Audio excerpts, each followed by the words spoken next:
the 7th Congressional District, fellow citizens, a charge having got into circulation in some of the neighborhoods of this district in substance that I am an open scoffer at Christianity, I have, by the advice of some friends, concluded to notice the subject in this form.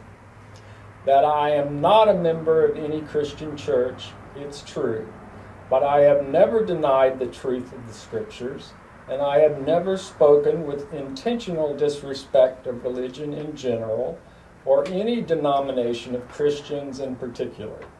It is true that in early life I was inclined to believe in what I understand is called the doctrine of necessity. That is, that the human mind is impelled to action or held in rest by some power over which the mind itself has no control. And I have sometimes, with 1, 2, or 3, but never publicly, tried to maintain this opinion in argument. The habit of arguing thus, however, I have entirely left off for more than 5 years, and I add here, I have always understood this same opinion to be held by several of the Christian denominations. The foregoing is the whole truth, briefly stated, in relation to myself upon this subject. Isn't that a good dodge? It is. He's basically saying, hey, there are some Christian denominations that are so liberal that, I think he means Unitarian and whatnot. And he's basically just kind of reminding everybody, hey, this is a country, based on Masonic principles that all religions are toterated. And my opponent is not going to get away with tarring me with this brush. And Cartwright didn't get away with it. Yeah. Oh, Cartwright. Just 2 more. I'll read. Actually, this is have you read the letter where he was? It was suggested that he grow a beard. You know that one, by the 12-year-old girl.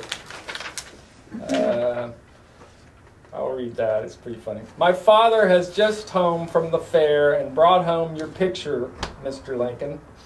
I am a little girl, only 11 years old, but want you should be the President of the United States very much. So I hope you won't think me very bold to write to such a great man as you are. Have you any little girls about as large as I am? If so, give them my love and tell her to write to me if you cannot answer this letter. I have got 4 brothers, and part of them will vote for you anyway, and if you will let your whiskers grow, I will try and get the rest of them to vote for you. You would look a great deal better, for your face is so thin. All the ladies like whiskers, and they would tease their husbands to vote for you, and then you would be president. My father is going to vote for you, and if I was a man, I would vote for you too, but I will try and get everyone to vote for you that I can. I think that rail fence around your picture makes it look very pretty. I have got a little baby sister. She is 9 weeks old and is just as cunning as can be. When you direct your letter to Grace Bedell Westfield in Chautauqua County, New York, I must not write any more. Answer this letter right off. Goodbye, Grace Bedell.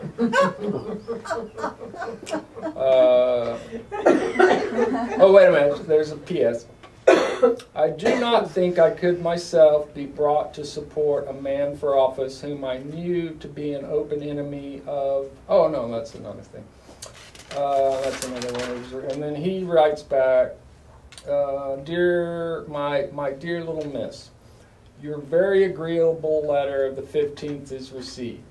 I regret the necessity of saying I have no daughters. I have 3 sons, one 17, one 9, and one 7 years of age. They, with their mother, constitute my whole family. As to the whiskers, having never worn any, do you not think people would call it a piece of silly affection or affectation if I were to begin it now? Your very sincere well-wisher, Abraham Lincoln.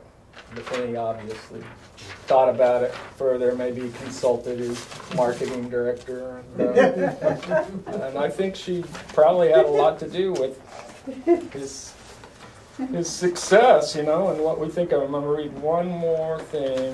This is something most of you probably have heard before.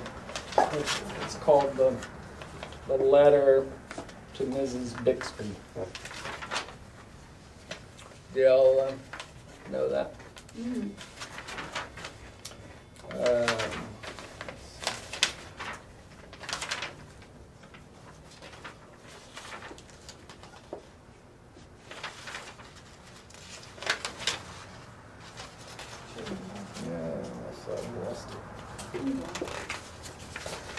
Sell anymore.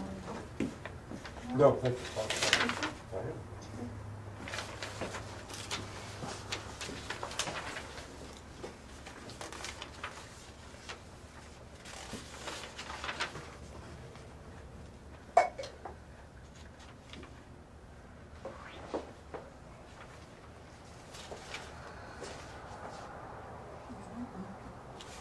I think it didn't end up in here. You know it?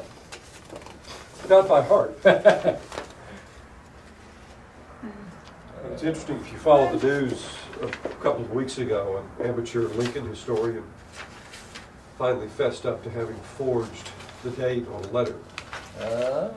He had lifted a letter written April 14th, 1864 from a library collection and very cleverly scratched off the 4 and put 5 to make it appear as though it was Lincoln's last piece on the day he died. He gained all sorts of notoriety for it, but they caught him. I found it. Found him out. Wow. Okay. The background of this story is that Lincoln had been given. He was very involved in casualties of the war, and he liked to go to the hospitals and visit the wounded, and that was one reason why Walt Whitman became obsessed with Lincoln, because Whitman was a nurse and during the Civil War, and spent a lot of time with the wounded, and was very impressed that Lincoln deigned to come down to the hospitals and spend a lot of time with the wounded.